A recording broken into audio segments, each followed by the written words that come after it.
The Quran informs us that Muhammad's only miracle was the Quranic revelations themselves. On what basis do the hadiths invent an abundance of other so-called miracles when the Quran itself speaks of none of them? You are of course correct, since the most surprising revelation in the Quran is the fact that it does not contain a single report of any miracle achieved by Muhammad. On the contrary, in several verses, more than 20 of them, they deny him the ability to perform any, just to prove either the existence of Allah or to impress the pagans so that they may convert. All these verses assert only three things: that he was human, that he was a warner, and later as the messenger of Allah. Not even once does the Quran imply that Muhammad was a miracle worker. In fact, the Arabic word for miracles, mu'jizat or a'jubat, are not mentioned at all in the Quran. Al-An'am 6.48. We send the apostles only to give good news, mubashirina, and to warn munzirina. Many verses of the Quran preclude the need for miracles, yet the ahadith are full of them. A serious and unacceptable contradiction, since if Muhammad did perform miracles, they would have been obviously recorded in the Quran. 6.50. Say, I tell you not that with me are the treasures of Allah, nor do I know what is hidden. أعلم الغيبة. Nor do I tell you I am an angel, malak. I but follow what is revealed to me. Al-Ra'd 13.7. And the unbelievers say, why is not a sign sent down to him from his Lord? But thou art truly a warner, munziru, and to every people a guide. This verse explains very clearly the functions of Muhammad. He is a warner and definitely not a miracle worker. Al-Isra 17.90. They say, we shall not believe in thee until thou cause spring to gush forth for us from the earth, or until thou have a garden of date trees and vines, and cause rivers to gush forth in their midst, carrying abundant water, or thou cause the sky to fall in pieces, as thou sayest will happen against us, or thou bring Allah and the angels before us face to face, or thou have a house adorned with gold, or thou mount a ladder right into the skies.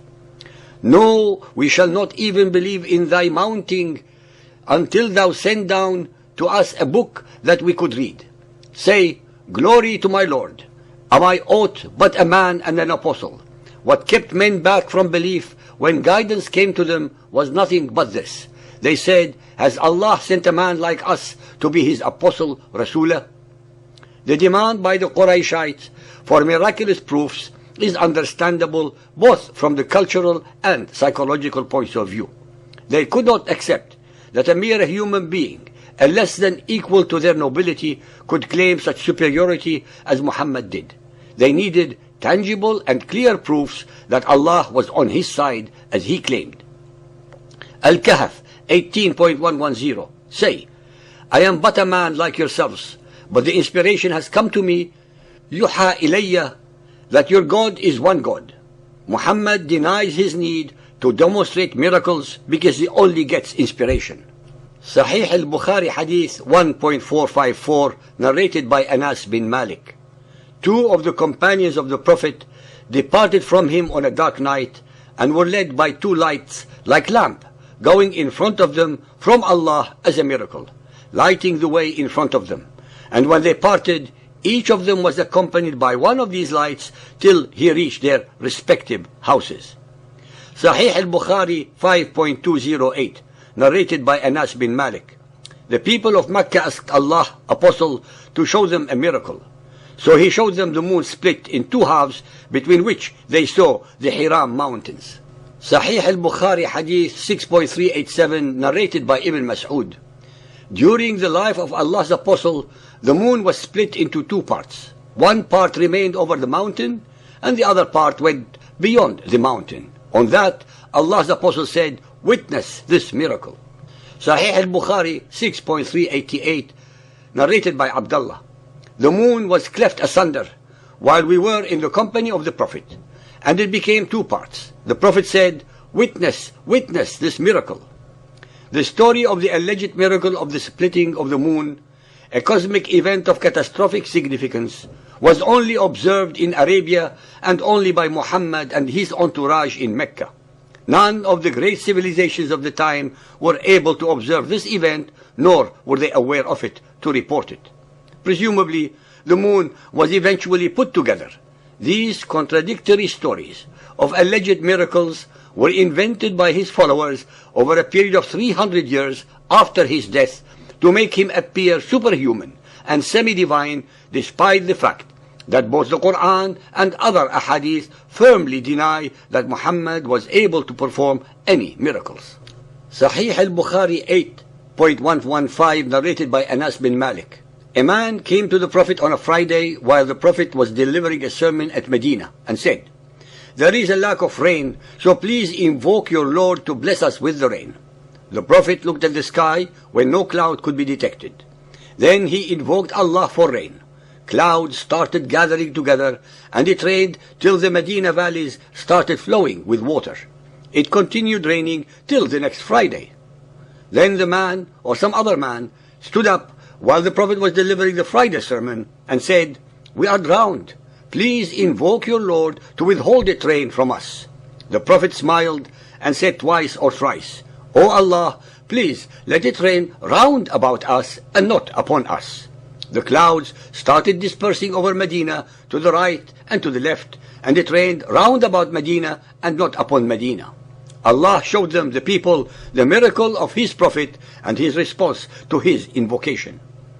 Sahih al-Bukhari 9.379 and 6.504 narrated by Abu Hurairah. The Prophet said, "There was no prophet among the prophets but was given miracles because of which people had security or had belief. But what I was given was the divine inspiration which Allah revealed to me. So I hope that my followers will be more numerous than those of any other prophet on the day of resurrection."